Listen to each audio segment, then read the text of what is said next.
بسم اللہ الرحمن الرحیم الحمد للہ رب العالمین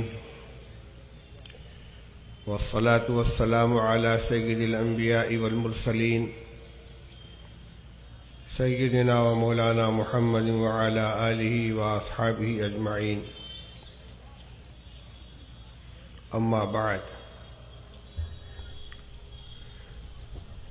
جب سر میں ہوائے طاعت تھی، سر سبز شجر امید کا تھا۔ جب سر میں ہوائے طاعت تھی، سر سبز شجر امید کا تھا۔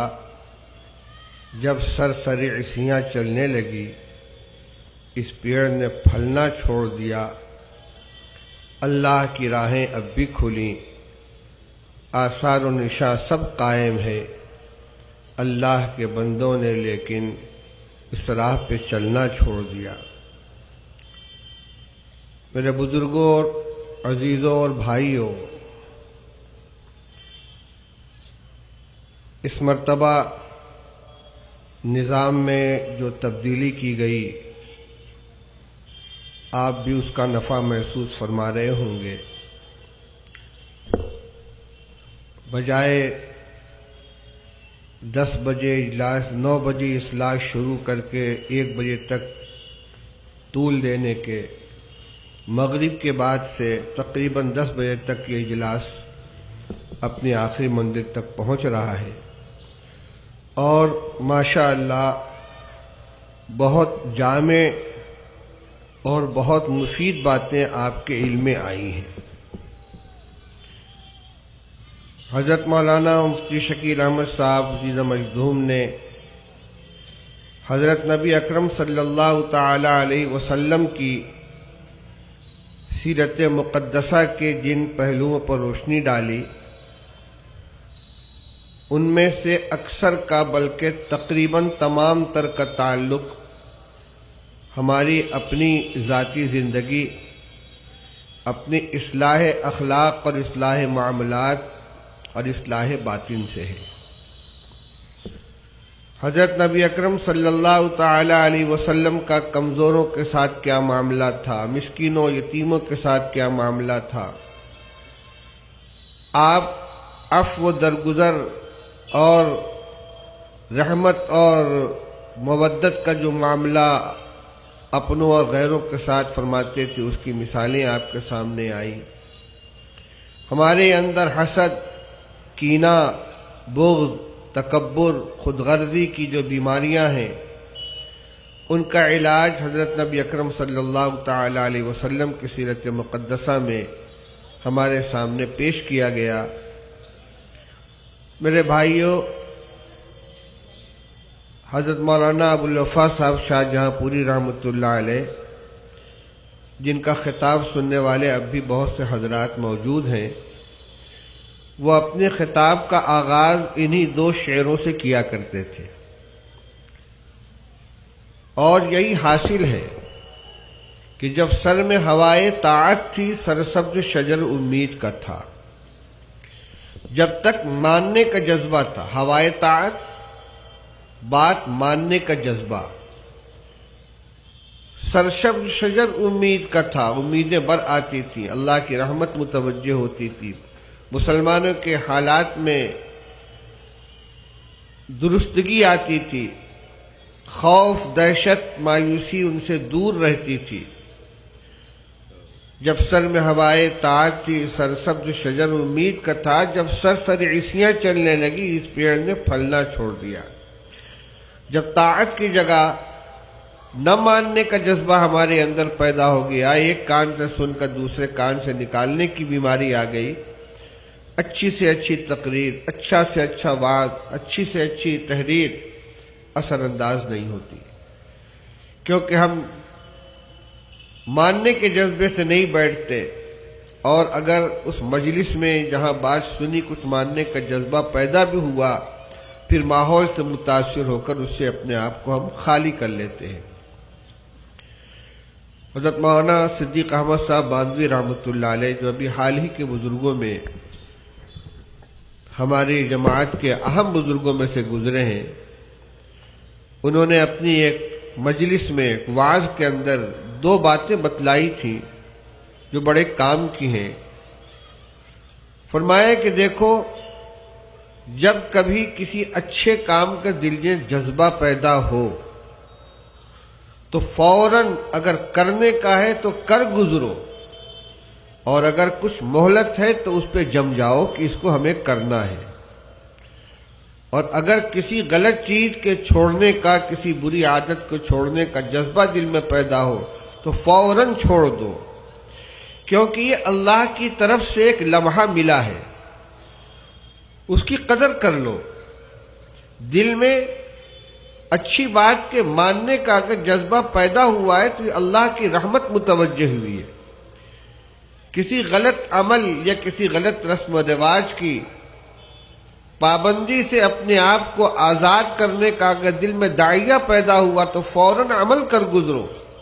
یہ اللہ کی طرف سے یہ وقت ملا ہے، یہ لمحہ ملا ہے، اس کا لطیفہ غیبی تمہاری طرف متوجہ ہے، قدر کر لوگے فائدے میں رہو گے، ورنہ ہو سکتا ہے کہ یہ لمحہ گزر جائے پھر توفیق نہ ملے۔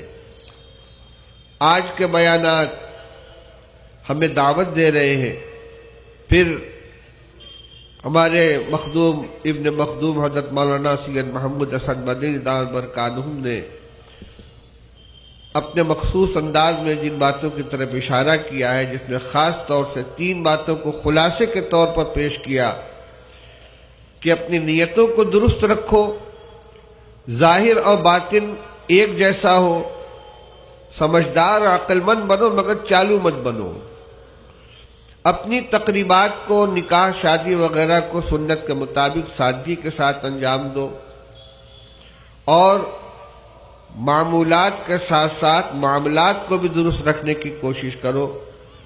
یہ جامع باتیں ہیں، ہم ان کو اپنے دل و دماغ کے اندر تازہ رکھیں اور ان پر عمل کرنے کی کوشش کریں۔ خاص طور سے مولانا نے یہ مسئلہ چھیڑا، لیکن جتنی زیادہ تفصیل کی ضرورت تھی ان کی زبان سے اگر ہمارے سامنے آ جاتی تو زیادہ مفید ہوتا۔ اپنی نوجوان نسل کو تباہ ہونے سے بچائیں،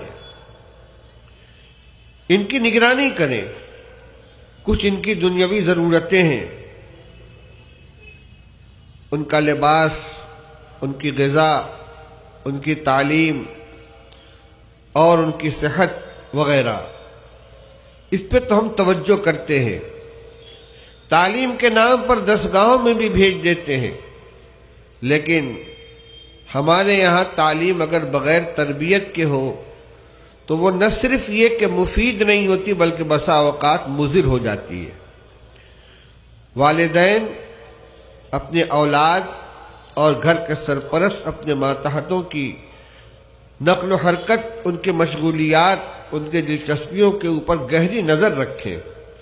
خاص طور سے آج کے زمانے میں جبکہ سوشل میڈیا کے ذریعے سے اس ملت کو تباہ کرنے کی پوری کوشش ہو رہی ہے، اور موبائل میں تمام فواحش و منکرات ہمارے گھروں میں آ رہے ہیں، فیس بک، ٹویٹر اور اس رابطے کے ذریعے سے غلط تعلقات پیدا ہو رہے ہیں، بچے بگڑ رہے ہیں، بچیاں بگڑ رہی ہیں، ان کے اخلاق تباہ ہو رہے ہیں، ناگفتنی چیزیں وجود میں آ رہی ہیں، اس لیے اس پر خاص طور سے نگاہ رکھنی چاہیے۔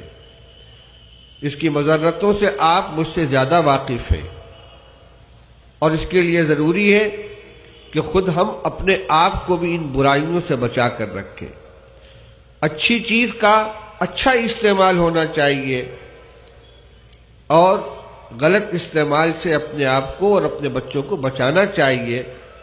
یہ ہماری ایمانی ذمہ داری ہے۔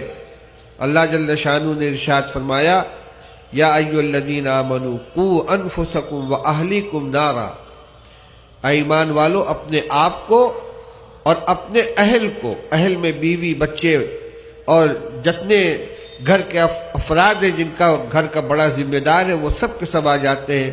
فرمایا ان کو آگ سے بچاؤ۔ وقودها الناس والحجارہ، وہ آگ جس کا ایندھن انسان و پتھر ہے۔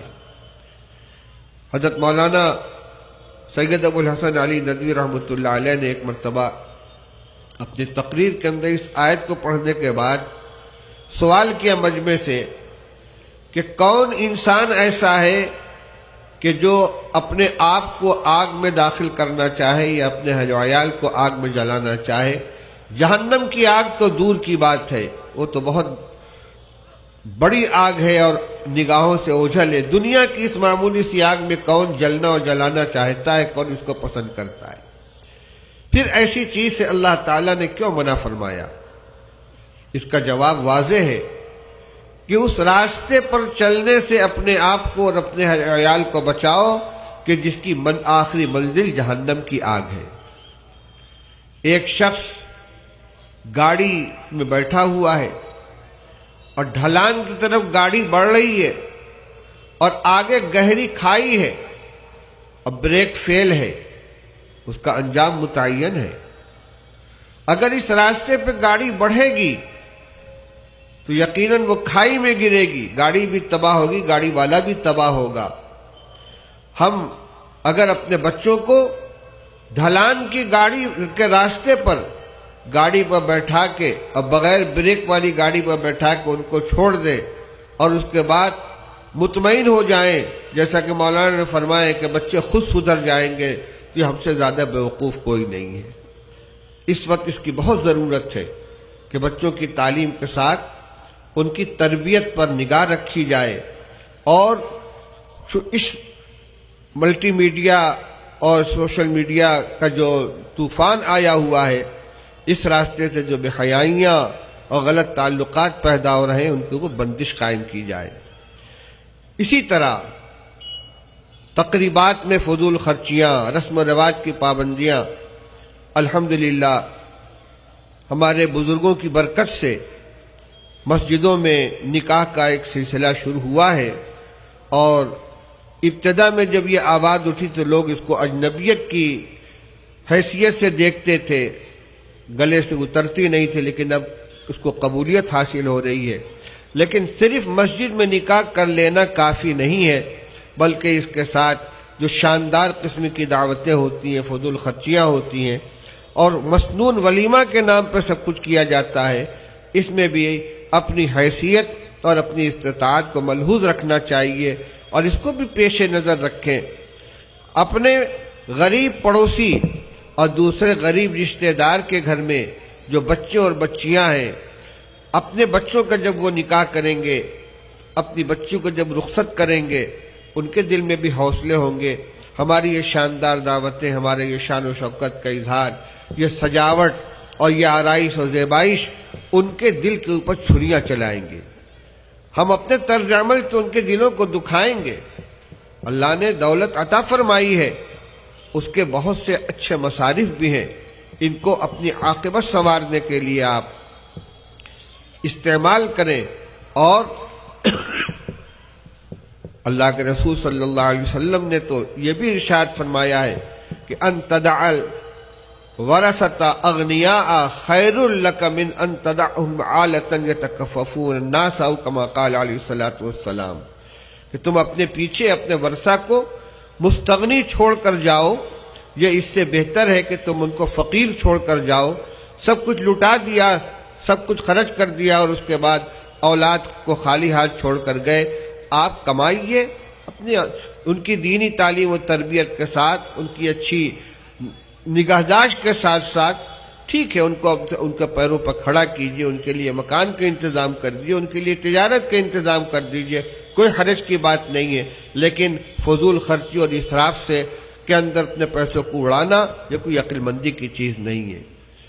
ابھی انشاءاللہ کل کے اجلاس میں آپ کے سامنے ہمارے اہم مقررین اور خطبہ تشریف لائیں گے۔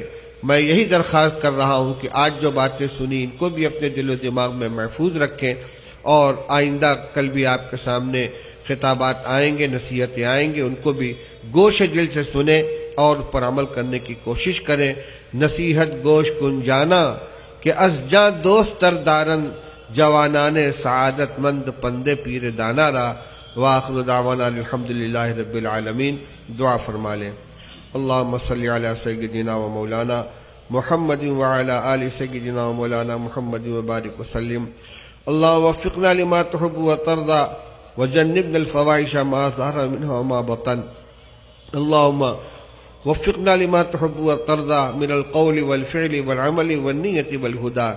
اے اللہ ہم سب کے تمام گناہوں کو معاف فرما دے، ہمیں اپنی اصلاح کرنے کی توفیق عطا فرما.